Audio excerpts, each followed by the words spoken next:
Samin Rahman never expected his arranged marriage to become the greatest test of his pride and prejudice. When his stunning bride Naomi hears his cruel words, their union begins in cold defiance. But will respect, and maybe even love, rise from betrayal? Before we get into the story, comment below where in the world you are watching from today. The morning sun streamed through the tall windows of the Rahman family mansion. Amin Rahman adjusted his gold cufflinks as he stared at his reflection in the mirror. At 28, he was handsome, wealthy, and about to be married to a woman he'd never met. "This is ridiculous," he muttered, running a hand through his dark hair. "I can't believe my parents are forcing me into this."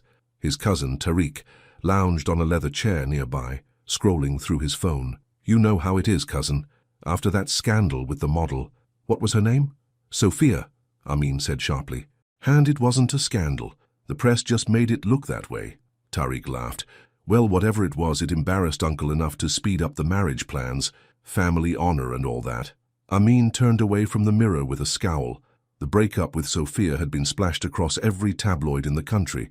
Photos of her crying outside his apartment, claims that he'd promised marriage, and rumors about his playboy lifestyle had damaged his family's reputation. His father, the head of Rahman Industries, had summoned him to his office and given him an ultimatum: marry the daughter of his father's old friend, or lose his position in the company. "I don't even know anything about her," Amin complained. "Just that she's well-bred and respectable." "What does that even mean?" "It means she won't cause trouble," Tariq said with a shrug. "She'll be quiet, obedient, and give you beautiful children." Amin poured himself a drink and took a long sip. "Where is she from anyway?" "London, I think. Her family has business connections there." Amin nodded, his mind racing with possibilities. He'd always been attracted to a certain type of woman, sophisticated, glamorous, like Sophia. But he knew his father would never approve of another relationship like that. Lowering his voice, he leaned toward his cousin.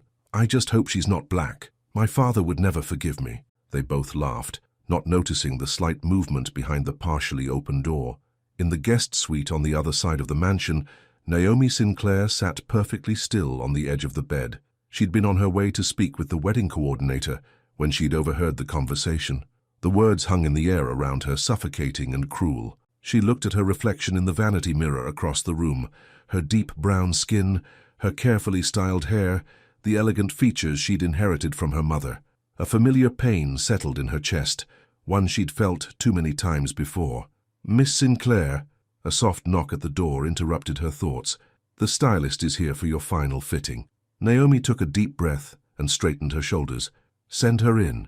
She'd agreed to this marriage for her parents' sake. Her father's business was in trouble, and this alliance with the powerful Rahman family would save it. Her mother, before passing away last year, had made her promise to honor the old agreement between the families. As the stylist helped her into the wedding gown, Naomi thought about the man she was about to marry, a man who had just revealed exactly what he thought of women like her. "You look beautiful," the stylist said, adjusting the veil. Naomi stared at her reflection. "Thank you." She wasn't walking down the aisle for love. She was walking for dignity. And now she was walking for something else too, to show Amin Rahman exactly what he had judged. The grand ballroom of the Rahman estate had been transformed into a wedding venue that looked like something from a fairy tale. White flowers cascaded from the ceiling, crystal chandeliers sparkled overhead, and hundreds of guests in designer clothes filled the rows of chairs. Amin stood at the altar, checking his watch impatiently. The music began, and he finally looked up, watching as the doors opened. The bride walked slowly down the aisle, her face hidden behind layers of ivory silk. When she reached him, the officiant began the ceremony. Amin barely listened, responding automatically when required. Finally, the moment came to lift the veil. As he raised the delicate fabric, Amin's eyes widened, his breath caught in his throat. The woman before him was stunning, high cheekbones, full lips, and deep brown eyes that seemed to look straight through him. But it was more than her beauty that struck him. It was the coldness in her gaze, the slight lift of her chin that spoke of pride and strength. And she was black. The realization hit him like a physical blow. This was his bride, a beautiful black woman who now stood before him with quiet dignity. "Do you take this woman to be your lawfully wedded wife?" the officiant asked. Amin hesitated, his mind racing back to his earlier words. Had she heard him? Did she know? "I do," Naomi said clearly, before he could respond. "Let's not waste anyone's time." A murmur rippled through the crowd at her boldness. Amin, still stunned, managed to say, "I do." The rest of the ceremony passed in a blur. They exchanged rings, signed the marriage certificate, and were pronounced husband and wife. Throughout it all, Naomi's expression remained neutral, her eyes never warming when they met his. At the reception, they danced their first dance as tradition required. Amin held her stiffly, aware of the eyes watching them. "You seem surprised," Naomi said quietly, her British accent crisp and clear. I wasn't told much about you," he replied awkwardly. "Clearly." Her smile was polite but didn't reach her eyes. "What exactly were you expecting, Amin?" Before he could answer, they were interrupted by his father, a tall man with graying hair and a commanding presence. "My son and his beautiful bride," he said, clasping Naomi's hand warmly. "Welcome to our family, my dear. Your father speaks so highly of you, Oxford-educated, fluent in multiple languages, and now the perfect addition to our family." Naomi smiled graciously. "Thank you, Mr. Rahman. Your hospitality has been wonderful." Amin watched the exchange with growing unease. His father clearly approved of Naomi, which made his own earlier words even more shameful. The reception continued, a lavish affair with the finest food, music, and entertainment. Amin and Naomi played their parts perfectly, smiling for photos, accepting congratulations, and acting like the happy couple everyone expected them to be. Later that night, they were escorted to the luxury suite at the Rahman family's hotel. As soon as the door closed behind them, Naomi's smile vanished. She walked to the bedroom without a word, closed the door, and locked it. Amin stood in the living room of the suite, tie loosened and jacket discarded. After a moment, he approached the bedroom door and knocked gently. "Naomi, can we talk?" "There's nothing to talk about," she replied, her voice muffled through the door. "Look, I know this is awkward. We're strangers forced into marriage." "Is that all it is?" she interrupted. "Just the awkwardness of strangers." Amin paused, a sinking feeling in his stomach. "What do you mean?" The door opened, and Naomi stood there, still in her wedding dress, but with her veil and jewelry removed. Up close, she was even more beautiful, but the coldness in her eyes made him step back. "We're married," she said firmly. "That doesn't mean you have access to me. You're angry.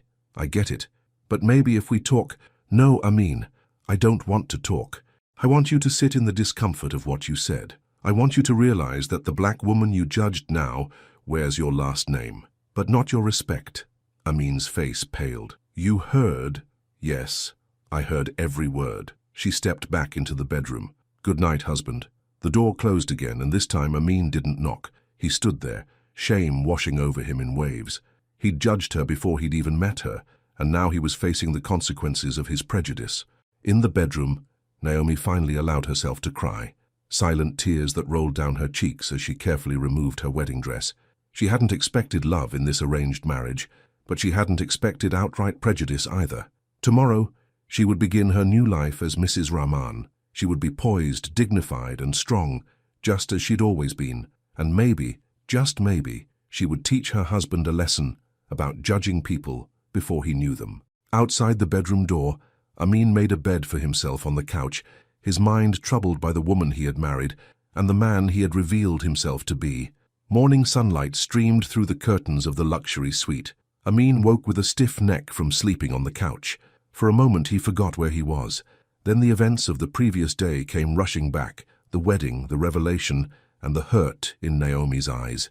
He sat up, rubbing his neck. The bedroom door was still closed. He wondered if she was awake yet. His phone buzzed with a message from his father. "Breakfast with the family at 9. Bring your bride." Amin sighed. The performance had to continue. He knocked on the bedroom door. "Naomi, we're expected for breakfast with my family in an hour." After a moment, the door opened. Naomi stood there, already dressed in an elegant cream-colored dress, her hair pulled back in a neat bun. If she'd been crying the night before, there was no sign of it now.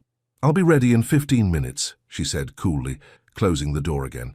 Amin showered and dressed quickly. When he emerged from the bathroom, Naomi was waiting in the living room, scrolling through her phone. "Listen, about last night," he began. "We don't need to discuss it," she cut him off. "We have roles to play. I understand mine perfectly." "And what is that?" he asked. "The dutiful wife in public." "Nothing more, nothing less." She stood up, smoothing her dress. "Shall we go? We shouldn't keep your family waiting." The Rahman family mansion was buzzing with activity when they arrived. Servants moved efficiently around the large dining room, setting out platters of food. Amin's parents sat at the head of the table and his three sisters were already seated, whispering among themselves. "Ah, the newlyweds!" Amin's father, Ibrahim, boomed. "Come sit. We were just talking about your honeymoon plans." "Honeymoon?" Amin asked, pulling out a chair for Naomi. "Yes, of course," his mother, Layla, said. "We've arranged for you to spend 2 weeks at our villa in the Maldives. You leave tomorrow." Naomi's expression didn't change, but Amin noticed her fingers tighten slightly around her water glass. "That's very generous," she said politely. "Thank you." "It's the least we could do," Ibrahim said. "After all, you two didn't have much time to get to know each other before the wedding." Amin's youngest sister, Yasmin, leaned forward eagerly. "Naomi, tell us about yourself. Amin has been so mysterious about you." "There's not much to tell," Naomi replied with a practiced smile. "I grew up in London. My father is in international finance, and my mother was a professor of literature before she passed away last year."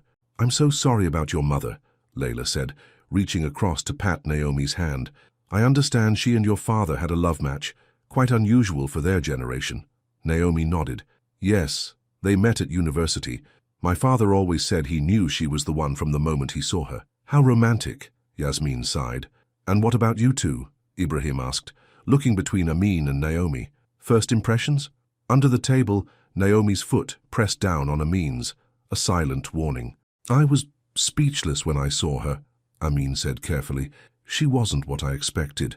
"I'm sure I wasn't," Naomi added, with a sweet smile that didn't reach her eyes. The conversation moved on to business matters and family gossip. Naomi participated when required, her responses always polite and measured.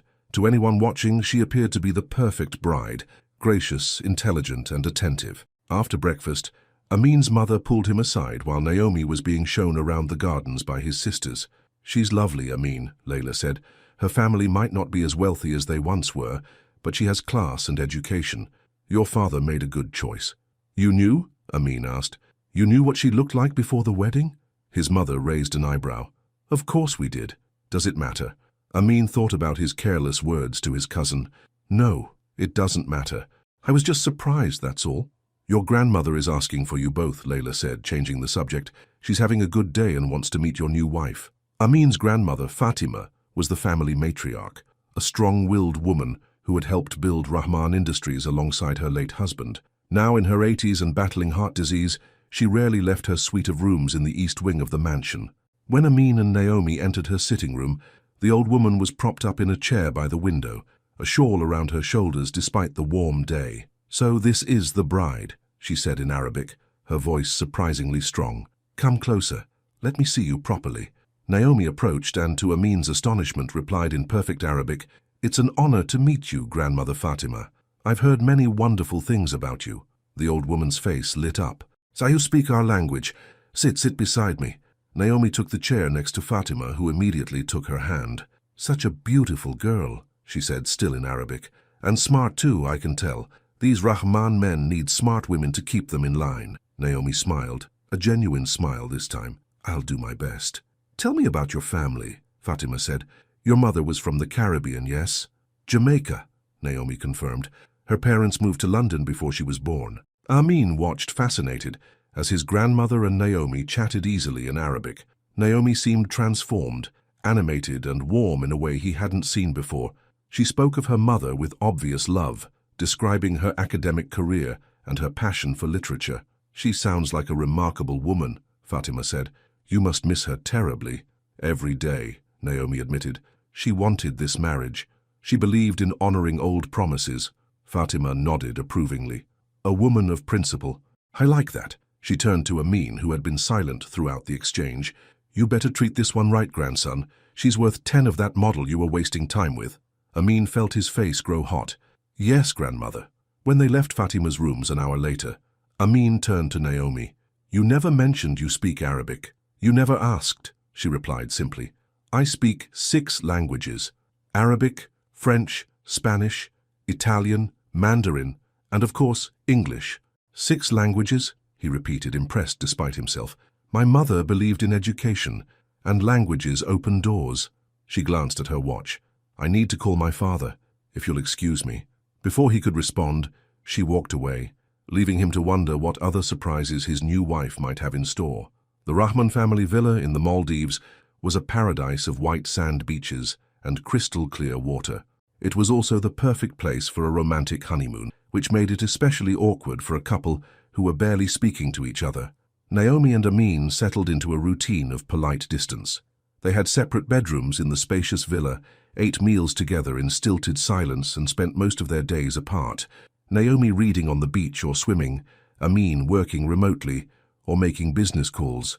On the fourth day, Amin found Naomi sitting on the deck, a sketch pad in her lap. Curious, he approached quietly. Over her shoulder, he could see she was drawing what looked like a building design. "That's impressive," he said. "I didn't know you were an architect." Naomi closed the sketchbook quickly. "I'm not. It's just a hobby." "May I?" he asked, gesturing to the seat across from her. After a moment's hesitation, she nodded. "We've been married for almost a week, and I hardly know anything about you," Amin said as he sat down.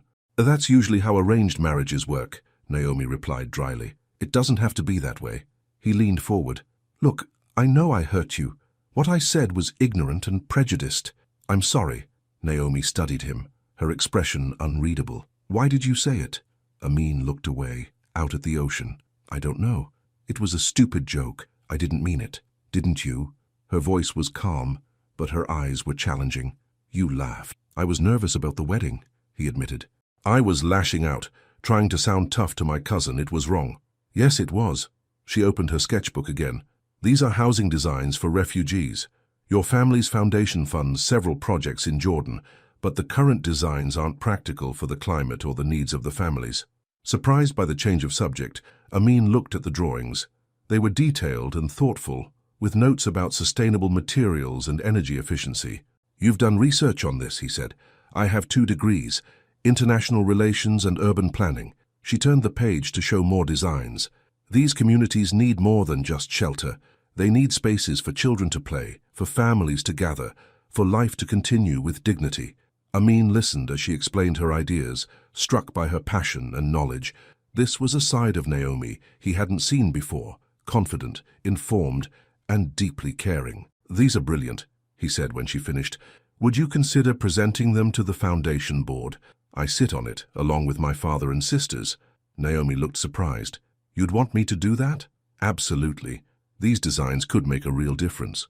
For the first time since their wedding, something like warmth flickered in her eyes. "I'd like that." That evening, they had dinner together on the beach.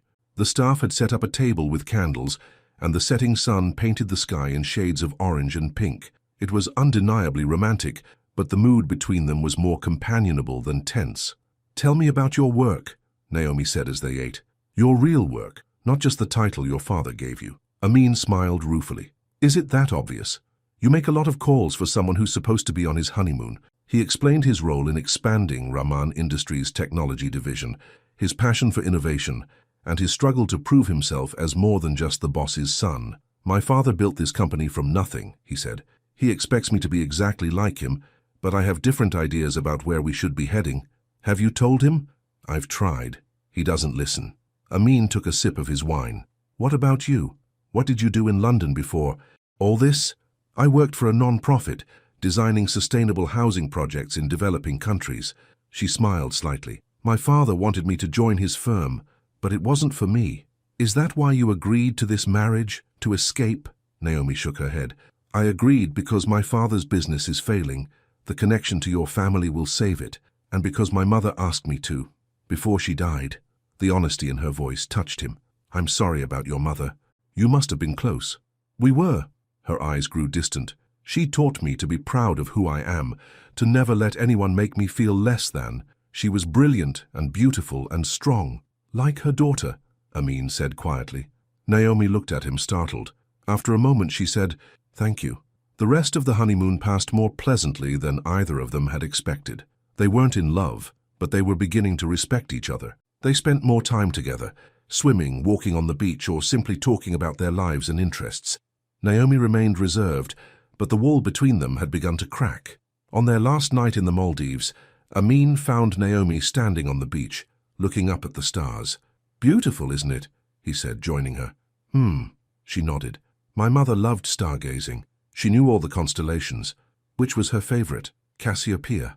Naomi pointed to a distinctive W-shaped pattern in the sky, the queen who boasted about her beauty and was punished by the gods. That seems harsh, Amin commented. My mother thought so too.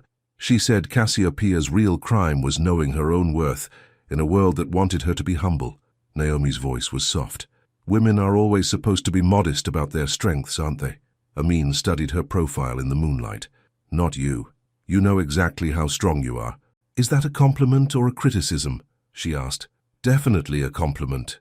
He hesitated, then added, Naomi, when we go back, I'd like us to try, really try to make this work. She turned to face him. Why? Because you've discovered I'm not just some black girl your father forced you to marry. Because I'm educated and speak multiple languages and might actually be useful to your family. No, he said firmly, because you're impressive and kind, even when you have every reason not to be. Because I want to be worthy of the woman I married. Naomi didn't respond immediately. Finally, she said, I'm not ready to forgive you yet, but I'm willing to try too. It wasn't love. It wasn't even close. But as they stood side by side under the stars, it felt like the beginning of something that might, someday, become real. When they returned to the city, Amin and Naomi moved into a penthouse apartment that his parents had purchased as a wedding gift. It was neutral territory, neither his space nor hers, but somewhere they could build their life together. Their days fell into a routine. Amin went to work at Rahman Industries, and Naomi began meeting with the family foundation, sharing her ideas for the refugee housing project. They had dinner together most evenings, sharing the events of their day. At night, they retreated to separate bedrooms, an arrangement neither mentioned but both accepted. 3 weeks after their return, Amin's father organized a banquet to officially welcome Naomi into the city's elite social circle. The event was held at the Rahman Industries headquarters, in a ballroom on the top floor with panoramic views of the city skyline. Naomi wore a stunning gold gown that complemented her dark skin. As they entered the ballroom, Amin felt a surge of pride. His wife was not only beautiful, but carried herself with a dignity that made heads turn. Everyone's staring, she murmured, as they made their way through the crowd. Because you're the most beautiful woman in the room, he replied honestly. The evening progressed smoothly. Naomi charmed Amin's business associates and their wives, discussing everything from politics to art with knowledge and grace. Amin found himself watching her from across the room, wondering how he could have been so blind to her worth. During dinner, they were seated at the head table with Amin's parents and several important guests, including Victor Wells, one of the company's biggest investors. So, Mrs. Rahman, Wells said, leaning toward Naomi, how are you finding married life? Quite a change from London, I imagine. It has its challenges and rewards, Naomi replied diplomatically. Like any major life change. Wells nodded, his eyes assessing her. Amin's always had diverse tastes in women, but marriage is different, isn't it? Needs someone suitable. Naomi's smile remained fixed, but Amin could see the tension in her shoulders. Suitable, she repeated. Oh, you know what I mean, Wells continued, his voice carrying just enough for those nearby to hear. Pretty, for a black girl. Exotic, even. No wonder Amin married you. A ripple of uncomfortable laughter went around the table.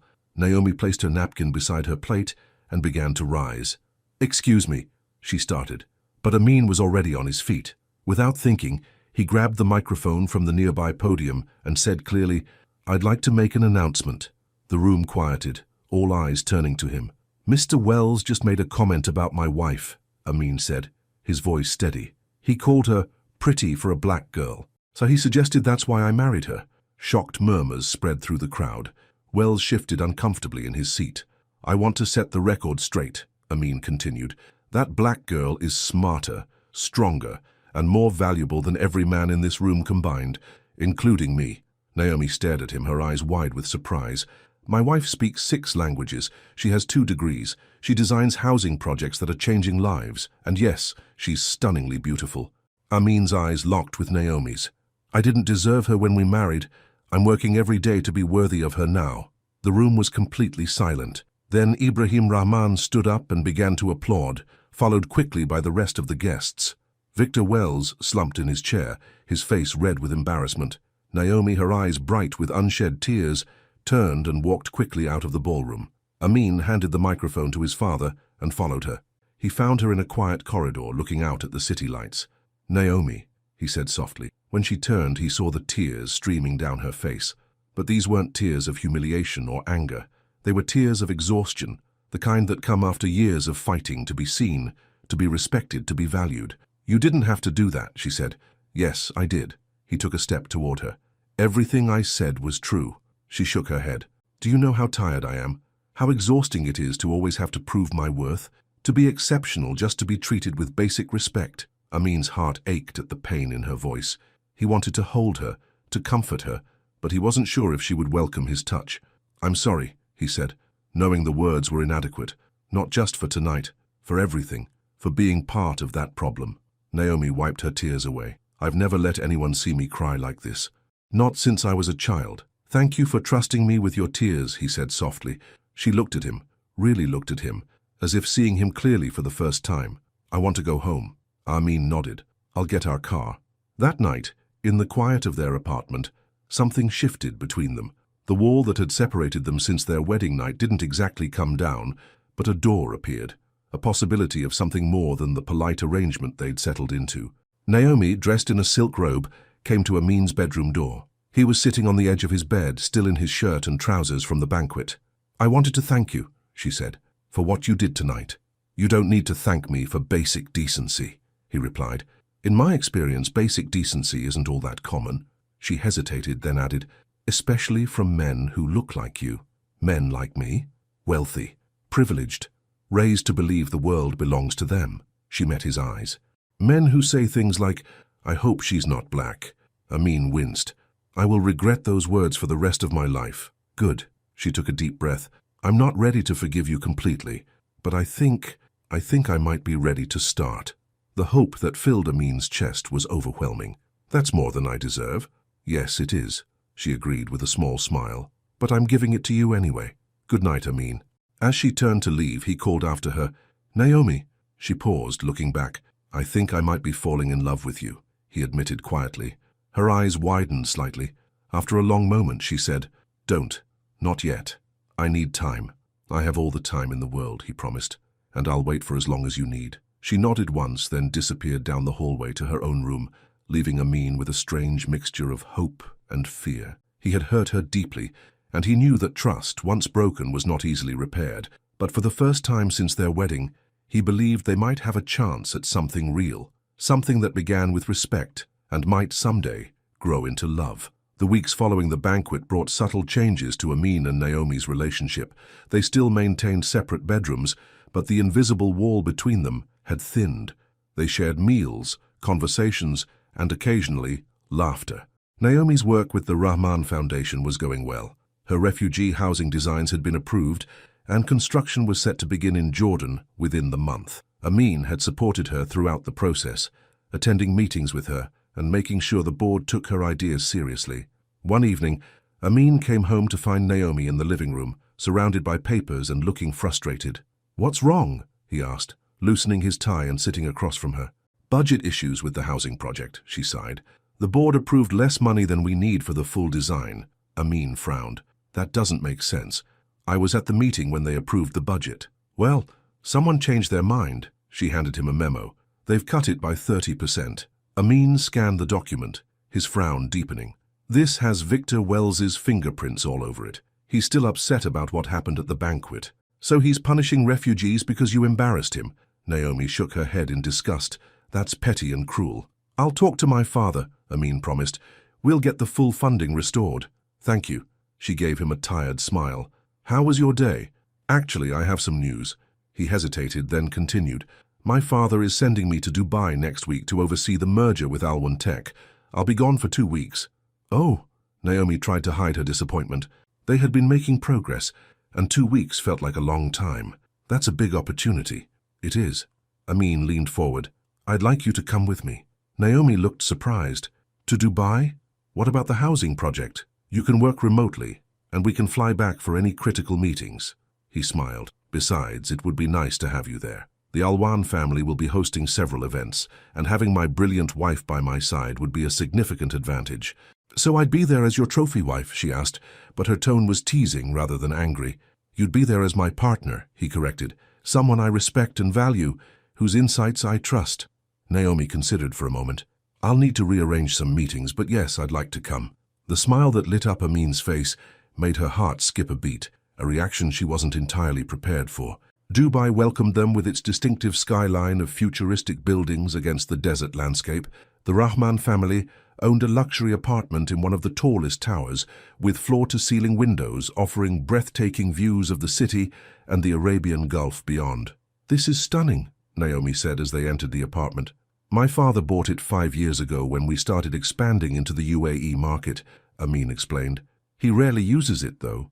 The apartment had 3 bedrooms, a spacious living area, and a private pool on the balcony. It was decorated in a modern style, with touches of traditional Middle Eastern design.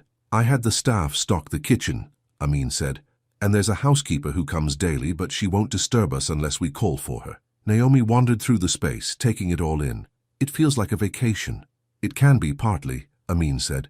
"I have meetings during the day, but our evenings are mostly free. I can show you around the city if you'd like." "I'd like that," she said with a smile. That evening they had dinner at a rooftop restaurant overlooking the city. The lights of Dubai sparkled below them, and the warm breeze carried the scent of spices and the sea. "You look beautiful tonight," Amin said, admiring the way Naomi's blue dress complemented her skin tone. "Thank you." She took a sip of her water. "Tell me about this merger. It sounds important." As Amin explained the business details, Naomi listened attentively, asking insightful questions that showed her understanding of international finance. By the end of dinner, Amin had shared more about the deal than he'd intended, impressed by her grasp of the complexities involved. "You know," he said as they walked back to their building, "you'd make an excellent business partner. Your father trained you well." "He wanted me to take over his company someday," Naomi admitted. "I disappointed him by choosing humanitarian work instead." "Do you regret it?" She thought for a moment. "No, I love what I do, but sometimes I wonder if I could have saved his business if I'd joined him earlier." "Is it that bad?" Amin asked gently. "Worse than my father admits." She sighed. "He expanded too quickly, took on too much debt. The connection to your family has helped with creditors, but it's not enough," Amin finished for her. Naomi nodded, looking troubled. "I didn't marry you for your money, Amin, but I won't pretend my father's situation wasn't a factor." "I know." He hesitated, then took her hand. "Would it help if I looked at his books? Maybe there's something we can do?" She looked up at him, surprised by the offer. "You would do that?" "Of course." He squeezed her hand gently. "We're in this together now, aren't we?" For the first time since their wedding, Naomi didn't pull her hand away from his. The next few days fell into a pleasant routine. Amin attended meetings with the Al-Wan executives during the day, while Naomi worked remotely on her housing project. In the evenings they explored Dubai together, visiting the old souks, taking a desert safari, and dining at some of the city's finest restaurants. On the 4th night, they were invited to dinner at the Al-Wan family compound, a palatial estate on the outskirts of the city. Naomi wore an elegant emerald green gown, and Amin couldn't help but stare when she emerged from her bedroom. "You look," he searched for the right word, "breathtaking." "You don't look so bad yourself," she replied with a smile, adjusting his tie slightly. The small gesture of intimacy wasn't lost on either of them. The Al-Wan compound was a showcase of wealth and taste. Marble floors, crystal chandeliers, and priceless artwork. They were greeted by Zain Al-Wan, the company's CEO, and his wife Nadia. "Amin, welcome." Zain embraced him warmly. "And this must be the bride we've heard so much about." "Naomi Rahman," she introduced herself, shaking his hand confidently. "It's a pleasure to meet you." "The pleasure is ours," Nadia said, kissing Naomi on both cheeks. "Come, let me introduce you to the other guests." As Nadia led Naomi away, Zain turned to Amin with a grin. "Your father mentioned you'd married, but he didn't say your wife was so stunning." "She's more than just beautiful," Amin said. "She's brilliant, educated, and kind." "A rare combination," Zain agreed. "Now, before dinner, I want to discuss a few details about the merger." The men moved to Zain's study, where several other executives were waiting. The business discussion was productive, with Amin skillfully negotiating several points that had been sticking issues. Meanwhile, Naomi found herself in the large salon with the other wives. Most were polite, but reserved, clearly uncertain about how to interact with her. She was used to this, being the only black woman in rooms full of wealth and privilege. Nadia Al-Wan, however, was warm and welcoming. "Amin's father tells us you're working on a housing project for refugees," she asked. Yes, through the Rahman Foundation, Naomi confirmed. We're building sustainable communities in Jordan to start, with plans to expand to Lebanon next year. That's wonderful, Nadia said sincerely. My family fled Lebanon during the civil war. We lived in a refugee camp for almost a year before coming to the Emirates. The conversation flowed easily after that, with Nadia asking thoughtful questions about the project. Soon, several of the other women joined in, offering connections and suggestions that might help. By the time dinner was announced, Naomi had made allies of most of the women in the room. At dinner, she was seated next to Zain, while Amin was across the table with Nadia. Zain asked about her background, and Naomi spoke briefly of her education and her work with non-profits. "And how did you and Amin meet?" he asked. "Was it a love match or an arrangement?" "It was arranged," Naomi said honestly. "Our families have known each other for years." "Ah, the traditional way." Zain nodded approvingly. "Sometimes the old ways are best. Nadia and I had an arranged marriage 25 years ago, and now I can't imagine life without her." "Did you love her right away?" Naomi asked, curious. "No," he admitted with a laugh. "I resented being told whom to marry, but love grew, slowly and surely. Now, she is my heart." Across the table, Amin was having a similar conversation with Nadia. "Marriage isn't always easy," Nadia was saying, "especially when it begins as an arrangement. But with respect and patience, it can become something beautiful." "Respect and patience," Amin repeated thoughtfully. "That's good advice." "The way you look at her," Nadia observed, "I think perhaps respect is already there, and maybe something more." Amin glanced at Naomi, who was laughing at something Zain had said. "Yes," he admitted, "something more."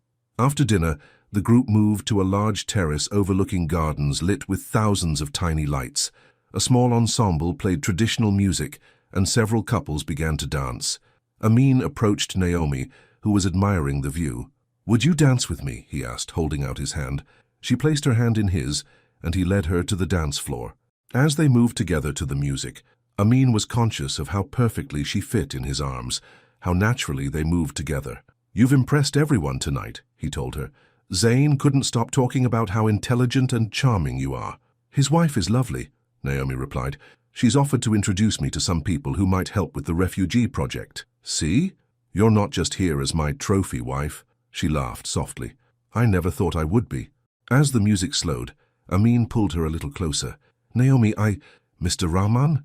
A waiter appeared at his elbow. "There's an urgent call for you from your father." Amin frowned. "Excuse me," he said to Naomi. "I'll be right back." He followed the waiter inside to a private room where a phone waited. "Father, is everything all right?" Ibrahim Rahman's voice was tense. "Amin, there's been a development. Victor Wells has made a move against us. He's trying to block the Alwan merger." "What? How?" "He's offering them a better deal through his own company, and he's spreading rumors about our financial stability." "That's ridiculous," Amin said. "Rahman Industries is solid." "Yes, but Wells has influence. He's telling people that our recent family choices indicate poor judgment." Amin's jaw tightened. "He's using my marriage to Naomi against us." "I'm afraid so," Ibrahim confirmed. "Son, I need you to come home. We need to handle this together." "I'll book the first flight tomorrow," Amin promised. When he returned to the terrace, Naomi immediately sensed something was wrong. "What is it?" she asked.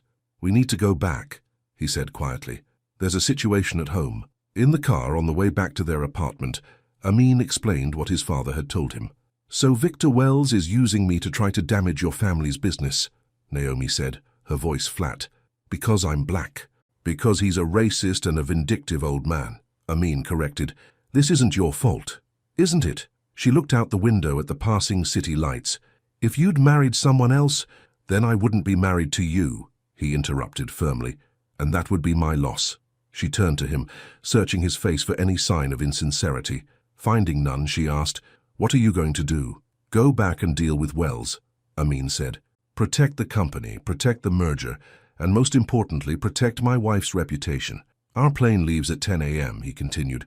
"I'm sorry our time here was cut short." "It's okay," she said. "Some things are more important than sightseeing." When they reached the apartment, they began packing in silence, each lost in their own thoughts. Naomi finished first and found Amin in the living room, staring out at the Dubai skyline. "You're worried," she observed, coming to stand beside him. "Yes," he admitted. "Wells has a lot of influence. If he turns enough people against us, the merger could fall through. It would be a major blow to the company, and to your position within it," she added perceptively. Amin sighed. "My father has been waiting for me to prove myself. This merger was my chance." Naomi was quiet for a moment, then said, "When we get back, I want to help. My father may be having financial troubles, but he still has connections. And I know more about business than I let on." "I know you do," Amin said with a small smile, "and I would welcome your help." They stood side by side, looking out at the glittering city. Without thinking, Amin put his arm around her shoulders. To his surprise and pleasure, Naomi leaned into him slightly. "We'll face this together," she said softly. "Together," he agreed. The atmosphere at Rahman Industries headquarters was tense when they returned. Ibrahim Rahman had called an emergency board meeting, and the executive floor was buzzing with nervous energy. "Amin, thank God you're back," Ibrahim said when they entered his office. "Wells has been busy. He's called an investor meeting for tomorrow morning." "What exactly is he claiming?" Amin asked. "That our judgment is compromised. That recent decisions, specifically your marriage, show a lack of business acumen." Ibrahim looked apologetically at Naomi. "I'm sorry, my dear. This is ugly and unfair." "I'm used to unfairness, Mr. Rahman," Naomi replied calmly. "But I won't stand by while someone uses me to attack my family." Ibrahim nodded approvingly. "You have spirit. I see why my son cares for you." Naomi glanced at Amin, who was studying a document his father had handed him. "What are these numbers?" he asked. "Our current stock price and projections if the merger falls through," Ibrahim explained grimly. "It's not good." "And the board?" "Divided. Some are standing firm with us. Others are wavering, worried about Wells' influence." Amin ran a hand through his hair in frustration. "We need to show them that the merger is still viable, that Alwan Tech still wants to work with us." "I may have an idea," Naomi said suddenly. Both men turned to look at her.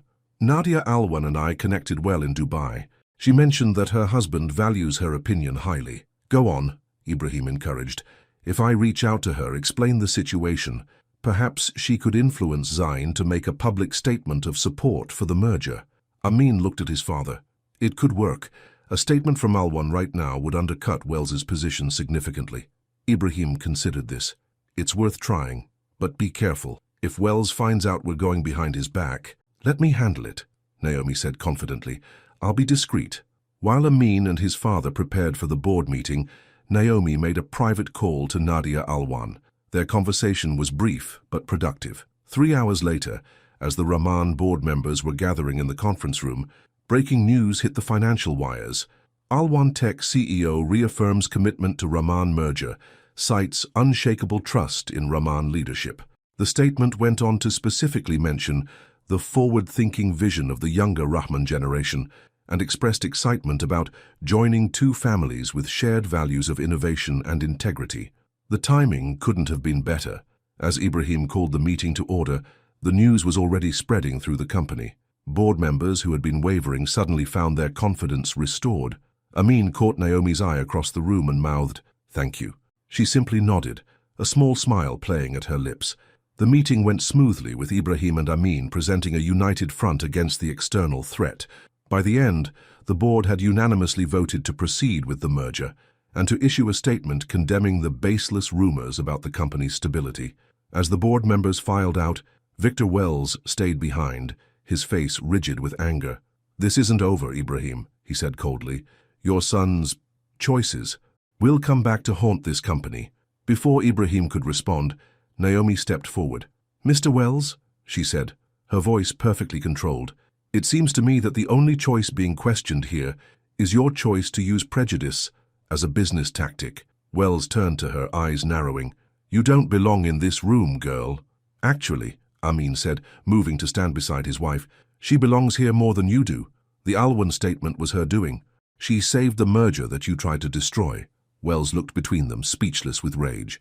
"I think," Ibrahim said firmly, "that your resignation from this board would be appropriate, Victor, effective immediately." "You can't force me out," Wells sputtered.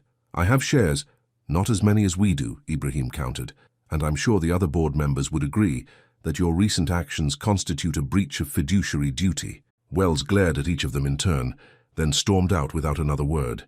When he was gone, Ibrahim turned to Naomi with newfound respect. "That was impressive, my dear. Not many people would have the courage to stand up to Victor Wells. Not many people have had to develop the kind of strength your daughter-in-law has," Amin said proudly. Naomi looked surprised at his defense of her, then pleased. "Thank you, both of you.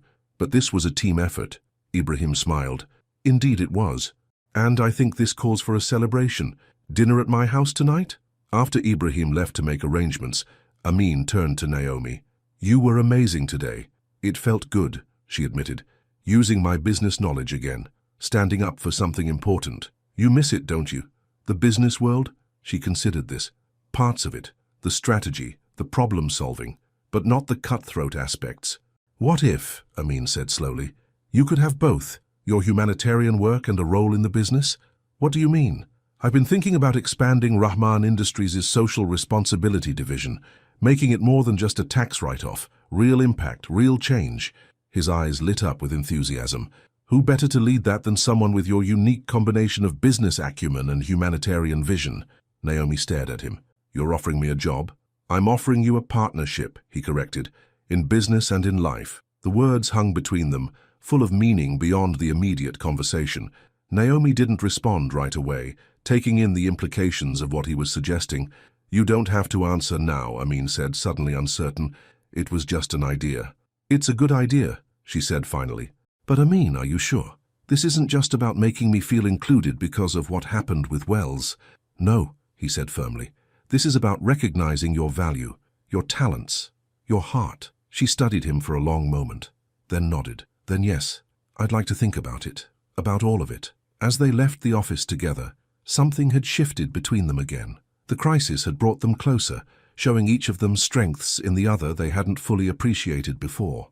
That night, at Ibrahim's house, the family celebrated their victory over Wells with good food and better company. Amin watched as Naomi chatted easily with his sisters, laughed with his father, and gently held his grandmother's hand as the old woman told stories of the early days of Rahman Industries. She belonged here, he realized, not because she was his wife, but because she had earned her place through her own merits. And somewhere along the way, as he watched her across the dinner table, Amin realized something else. He was falling in love with the woman he had married, not because of duty or arrangement or even guilt, but because of who she was. Strong, brilliant and kind, despite every reason not to be. The question now was whether she could ever truly love him back after the way their marriage had begun. The weeks following the confrontation with Victor Wells brought more changes to Amin and Naomi's relationship. The victory had bonded them, creating a foundation of mutual respect and admiration. Naomi had begun considering Amin's proposal to lead Rahman Industries' new social responsibility division, even sketching out potential initiatives and goals. At home, they had settled into a comfortable routine. They still maintained separate bedrooms, but they spent most evenings together, talking, watching movies, or simply enjoying each other's company in companionable silence. They were friends now, perhaps even partners, but Naomi still held part of herself back.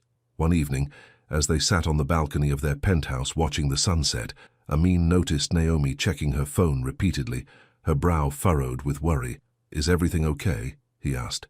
She sighed. "It's my father. He's not answering my calls, and his assistant is being evasive about where he is." "That's not like him, is it?" "No," she shook her head. "We talk at least twice a week, and he always picks up or calls back quickly." "When did you last hear from him?" 3 days ago. He seemed off, distracted." She bit her lip. "I'm worried, Amin. Would you like to go to London to check on him?" Amin suggested. "We could leave tomorrow." Naomi looked at him gratefully. "You'd come with me?" "Of course, we're in this together, remember?" The next day they boarded the Rahman family's private jet to London. Naomi was quiet during the flight, her mind clearly preoccupied with worry about her father. Amin gave her space, working on his laptop but staying close in case she needed him. When they arrived in London, they went directly to Robert Sinclair's townhouse in Kensington. The house was dark, with no answer to their knocking. "He should be home," Naomi said, growing more concerned. "Let me try my key." The door opened to a silent house. Everything was in its place, but there was a feeling of emptiness that made Naomi's stomach tighten with anxiety. "Dad?" she called, moving through the rooms. "Are you here?" Amin followed her, taking in the tasteful decor, a blend of traditional English style and Caribbean influences. Family photos lined the hallway, showing a younger Naomi with her parents. Her mother had been beautiful, with the same proud bearing and kind eyes that Naomi had inherited. His study, Naomi said suddenly. If he left any clues about where he might be, they'd be there. The study was a warm room, lined with bookshelves and dominated by a large mahogany desk.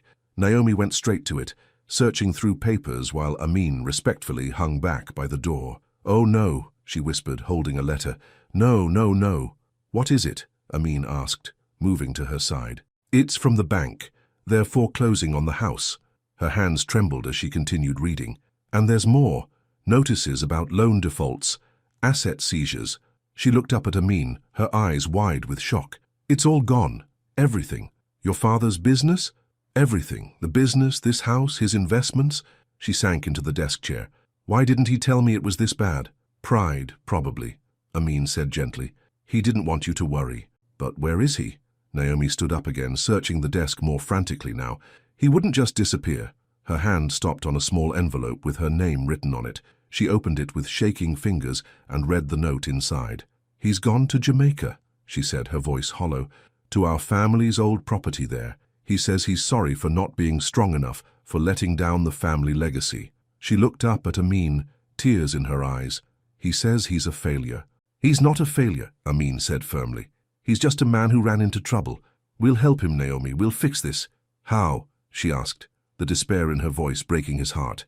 "It sounds like there's nothing left to fix." "There's always a way." He took her hands in his. "Do you trust me?" She looked into his eyes for a long moment. "Yes," she said finally. "I do. Then let's go to Jamaica and bring your father home." The small coastal town in Jamaica, where Naomi's mother had grown up, was a world away from the luxury they were accustomed to. Colorful houses lined the streets, and the air was filled with the scent of the sea and spices from nearby food stalls. Naomi directed their rental car down a winding road that led away from town toward the hills overlooking the ocean. The property that had been in her mother's family for generations was a modest plantation house with wraparound porches and faded blue shutters. "I spent summers here as a child," Naomi said as they approached. "My mother loved this place. She always said it was where her soul felt most at home." They found Robert Sinclair sitting on the back porch, staring out at the ocean. He was a tall, distinguished man in his 60s, but now he looked smaller somehow, defeated. "Daddy?"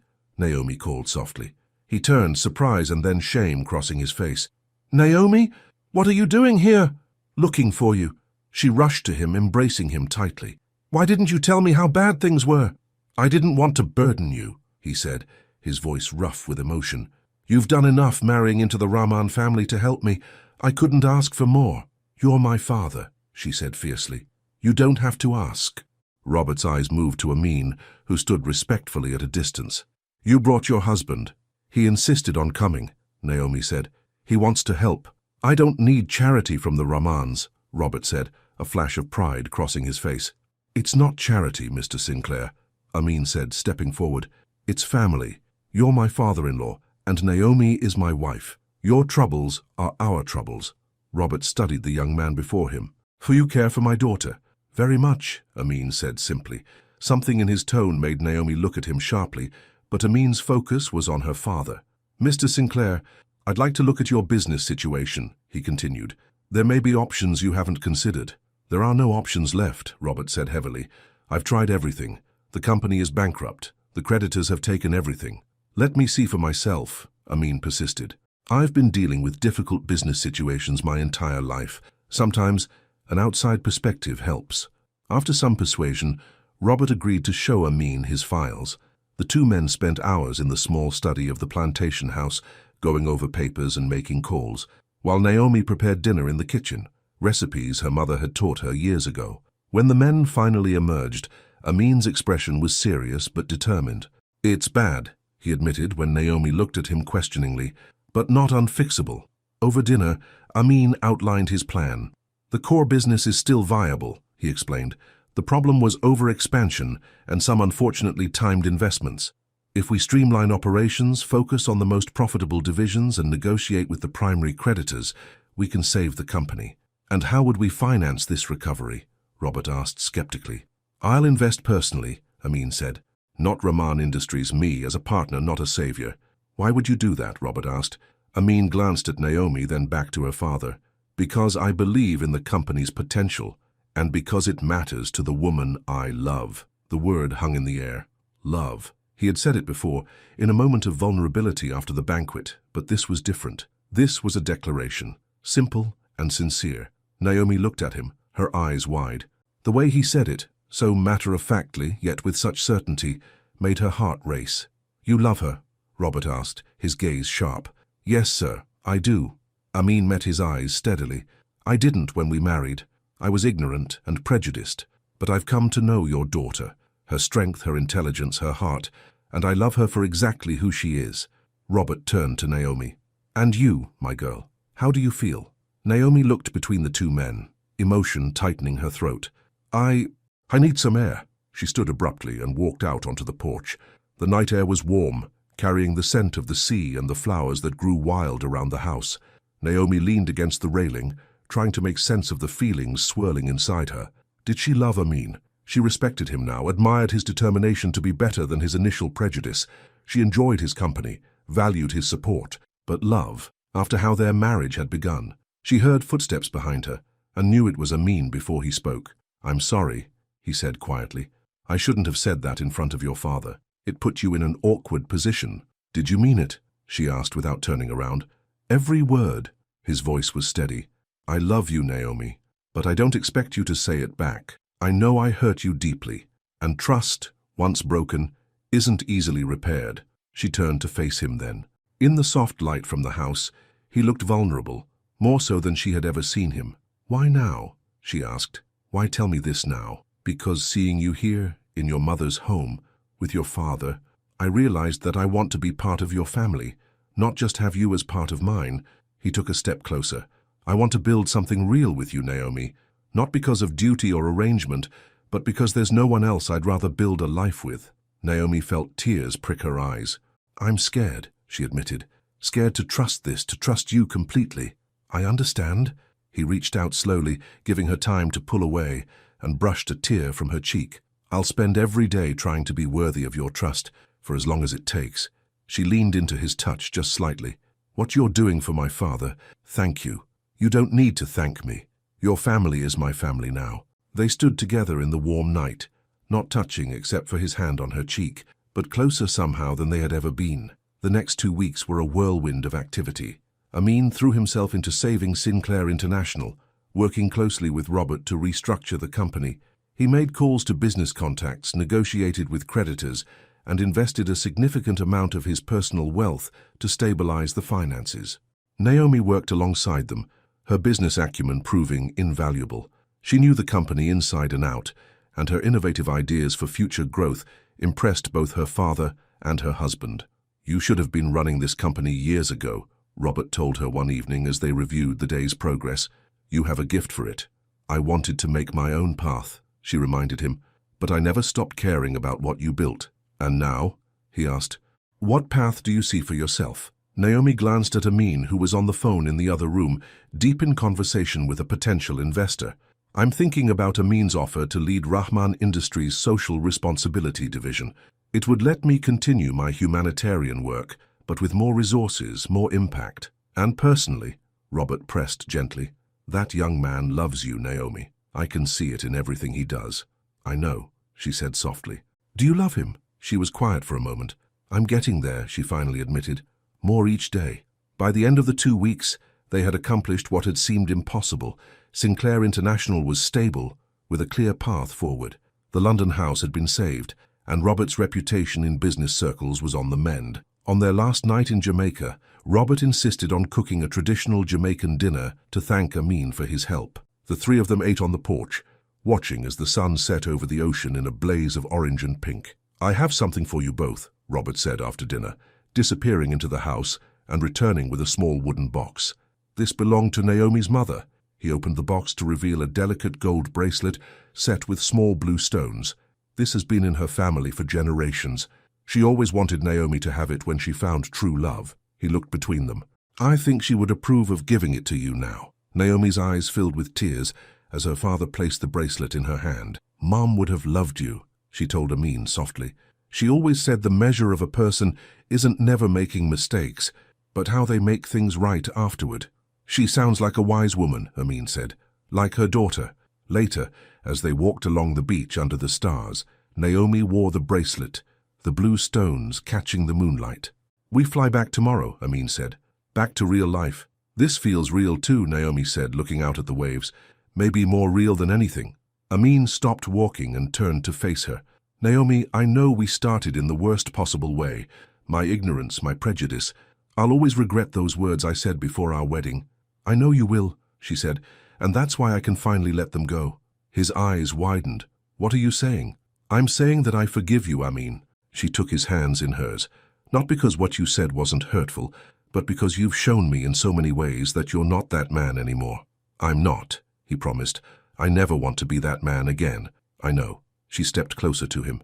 "And I'm saying that I love you too." The words, once spoken, felt right, as if they had been waiting inside her heart, growing stronger each day. Amin's face lit up with joy. "You love me?" "I do," she said, smiling through tears. "It happened so gradually that I almost didn't notice. But watching you these past weeks, how hard you've worked to help my father, how you've respected my heritage, my family's history, you've earned my heart." Amin Rahman. He pulled her into his arms then, holding her as if she were the most precious thing in the world. "I will spend every day making sure I deserve it." Their kiss was sweet and tender, full of promise and new beginnings. When they finally pulled apart, Naomi rested her head against his chest, listening to his heartbeat. "What happens now?" she asked. "Now we build our life together," Amin said. "Equal partners in everything." "Everything," she agreed. "Including your company's new social responsibility division?" He laughed. "Especially that. No one could do it better than you." They walked back to the house hand in hand, making plans for the future, a future neither of them could have imagined on their wedding day. 6 months later, Amin and Naomi stood together at the grand opening of the first Rahman Foundation refugee community in Jordan. The housing complex, built according to Naomi's designs, would provide homes for over 200 families, along with a school, a medical clinic, and spaces for businesses to grow. "This is amazing," Amin said, watching as families began moving into their new homes. "You did this." "We did this," Naomi corrected him. "I had the vision, but you made it possible." They had worked side by side on the project, with Naomi heading the newly formed Social Impact Division of Rahman Industries and Amin, supporting her every step of the way. The division was already being recognized as a model for how corporations could make meaningful change in the world. Ibrahim Rahman approached them, beaming with pride. "My son and daughter," he said, embracing them both. "You have honored our family name today." "Thank you, Father," Amin said. "But this is just the beginning." Robert Sinclair joined them, looking healthier and happier than he had in years. Sinclair International was thriving under his renewed leadership, with Naomi and Amin serving as advisors while focusing on their work at Rahman Industries. "Your mother would be so proud," Robert told Naomi, his eyes misty as he looked around at what they had accomplished. "I know," she said softly. "I feel her here today." That evening, at a celebration dinner with the project team, Amin stood to make a toast. "To new beginnings," he said, raising his glass, "and to my wife, who taught me the true meaning of strength, dignity, and love." Naomi smiled up at him, the love in her eyes clear for everyone to see. They had come so far from that moment when he had lifted her veil, expecting disappointment, and finding instead the woman who would change his life forever. Later, in the privacy of their hotel suite, Amin held Naomi close. "Do you ever think about that day?" he asked. "Our wedding?" "Sometimes," she admitted, "but I prefer to think about everything that came after. How we grew, how we changed each other." "You know what I think about," he said, brushing a strand of hair from her face. "That moment when I lifted your veil, I thought I was seeing a stranger, but now I know I was seeing my future, my happiness." "Smooth talker," she teased, but her eyes were soft with emotion. "I mean it," he insisted. "That day, when you heard those terrible words I said, you could have walked away. You could have hated me forever. Instead, you showed me how to be better." "We showed each other," she corrected him. "That's what marriage is supposed to be, isn't it? Growing together, becoming better together." "Yes," he agreed, pulling her closer, "and we have our whole lives to keep growing." As they held each other in the quiet darkness, Naomi thought about their journey, from prejudice to respect, from arrangement to love. It hadn't been easy, and there had been moments of pain and doubt along the way. But now, in her husband's arms, she knew that sometimes the most beautiful love stories begin in the most unexpected ways. Sometimes it takes lifting a veil, both literal and metaphorical, to see the truth about another person and about yourself. And sometimes a marriage that begins with the words, "I hope she's not black," can transform into the deepest, most genuine love, a love built on overcoming prejudice, earning trust, and recognizing the true worth of another human being. For Amin and Naomi Rahman, it wasn't about forgetting the past. It was about learning from it, growing beyond it, and building a future where they could stand side by side, equal partners in life and love, a future they would create together, one day at a time. The end.